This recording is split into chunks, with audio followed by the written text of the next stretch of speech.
Այս հարսանիքը ոչ թե պարզապես գեղեցիկ տոն էր, այլ խորը խորհրդանշական օր, որը բխում էր Ասատրյանների ընտանիքի պատմությունից։ Հենց այս ամսաթիվը ընտրվել էր ոչ պատահականորեն։ Այդ օրը տարիներ առաջ լեգենդար երգիչ Արամ Ասատրյանն ու նրա կինը Նվարդն ամուսնացել էին։ Այդ օրվանից ընտանիքը միշտ նշել էր այն որպես սիրո, հավատարմության և ամուր ընտանիքի ծննդյան օր։ Արամ Ասատրյանի սերը Նվարդի հանդեպ մշտապես եղել է օրինակ բոլոր նրանց համար, ովքեր ճանաչել են նրանց։ Նրանց հարաբերությունը միշտ եղել է ազնվության, փոխադարձ հարգանքի ու երաժշտական ոգու միաձուլման խորհրդանիշ։ Այդ պատճառով էլ երբ Սեդրակ Ասատրյանի որդին որոշեց ամուսնանալ, ընտրվեց հենց այդ նույն օրը, որպես ժառանգության, հիշատակի ու նոր սկզբի խորհրդանիշ։ Սրահում մթնոլորտն այնպիսին էր, կարծես Արամ Ասատրյանի հոգին ներկա լիներ։ Դահլիճում նրա երգերն էին հնչում, լուսանկարները պատերին, իսկ նրա ժպիտը մարդկանց հիշողություններում։ Երբ Հարսիկը պետք է կատարեր իր պահը, դահլիճում նորից լռություն տիրեց, բայց այս անգամ ոչ ոք չգիտեր ինչ երգ է հնչելու, եւ հենց որ առաջին ակորդները հնչեցին, բոլորը ճանաչեցին այն, դա Արամ Ասատրյանի «Անունիդ մեռնեմ» Աննա երգն էր։ Այդ վայրկյանը դարձավ ամբողջ հարսանիքի հոգին։ Սրահում նստած մարդիկ, ընկերները, երիտասարդները բոլորը գիտեին այդ երգի պատմությունը։ Նշենք, որ Արամ Ասատրյանն ունեցել է 3 որդի և 1 դուստր՝ Արտաշ Ասատրյան, Տիգրան Ասատրյան, Սեդրակ Ասատրյան, ցավոք նա վախճանվել է 2006 թվականին, և Զվարթ Ասատրյան։ Թանկ ես ինձ համար իմ անգին Նվարդ, իմ բալիկների և ծաղիկ և բարդ, Տիգրան, Սեդրակ, Արտաշ, Զվարթ, ինձ ես պարգևել իմ անգին Նվարդ, գրել էր Գուսան Արամը։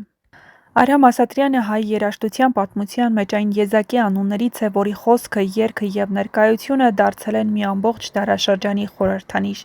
Նա ոչ միայն հանրաճանաչ երգիչ էր, այլ մի մարդ, ով իր կերպարով ձևավորեց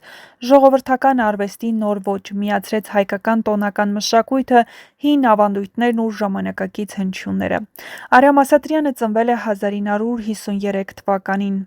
Մանկուց առանձնացել է իր երաժշտական լսողությամբ ու ինքնուրույն երգելու ցանկությամբ։ Ասում են դեռ փոքր տարիքից նա սովոր էր երգել ամեն տեղ՝ դպրոցում, բակում, ընտանեկան հավաքների ժամանակ։ Նրա ձայնը և խարիզման այնքան ուժեղ էին, որ մարդիկ դեռ այն ժամանակ ասում էին՝ «Էս տղեն մի օր բոլորին պիտի հայտնի դառնա»։ Եվ այդպես էլ եղավ։ 1980-ականներից սկսած Արամ Ասատրյանը դարձավ այն երգիչը, որի անունը հավասար էր տոնին, ուրախությանը և հայկականությանը։ Նրա երգերը հնչում էին ամեն օր՝ հարսանիքներում, գյուղերում, քաղաքներում, ռեստորաններում, մեքենաներում, բայց ամենակարևորը՝ դրանք հնչում էին սրտերում։ Նրա երգերի հիմնական թեման միշտ եղել է սերը, ընտանիքը, հավատը և հայրենիքը։ Նա երգում էր այնպես, որ նույնիսկ ամենապարզ բառը դառնում էր խորը իմաստով լեցուն։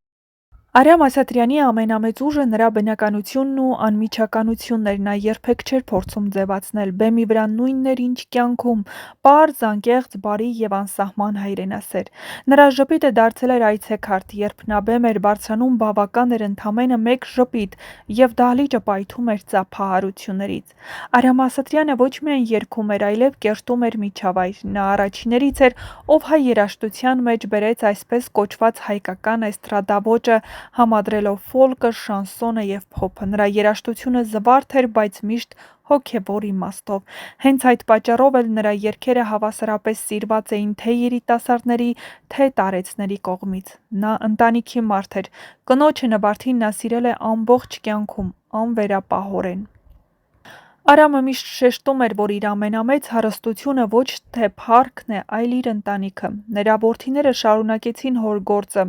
բայց Արամ Ասատրյանը ոչ միայն նրանց հայրն էր, այլև վարպետն ու ուսուցիչն էր նրանց համար։ Նա մահացավ 2006 թվականին, անսպասելի, բայց թողեց մի ժառանգություն, որը շարունակում է ապրել ամեն հայկական տանը։ Նրա մահվանից հետո էլ նրա երգերն այսօր էլ նույն հուզումով են հնչում։ Շատերն ասում են՝ Արամ Ասատրյանը չի մահացել, նա ապրում է իր երգերի մեջ։ Հենց այդ սիրո ու հարգանքի նշանն էր, որ այսօր նրա թոռը Արամ Ասատրյան կրտսերը ամուսնությունը կնքեց հենց այն օրը, երբ տարիներ առաջ Արամն ու Նվարդն իրար «այո» ասացին։ Դա ոչ միայն ընտանեկան ժեստ էր, այլև խորհրդանշական կապ սերունդների միջև։ Իսկ Հարսիկի պարը իր լեգենդար «Պապիկի անունիդ մեռնեմ» Աննա երգի ներքո դարձավ ամենահուզիչ, հարգանքի տուրքը մեծ երգչին։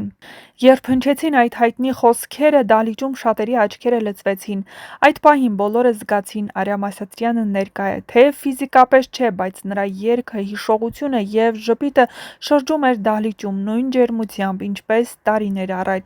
Նրա թոռը նորապսյակ Արամ Ասատրյանը կարծես իր պապիկի ոգու շարունակությունն է, համեստ, բարի և երաժշտության հետ նույն շունչը կիսող: Այս հարսանիքը ոչ միայն գեղեցիկ արարողություն էր, այլև պատմության շարունակություն, որտեղ Արամ Ասատրյանի անունը կրկին միավորեց սերունդներին: Ասում են՝ իրական լեգենդները չեն մարում, նրանք պարզապես ապրում են երգի ձևով: Եվ եթե այսօրվա հարսանիքում ուշադիր լսեիր երաժշտությունը, կզգայիր նրա ձայնը դեռ հնչում է մեղմ, բայց ուժեղ: Սեր, հավատ, ընտանիք, այս է կյանքը: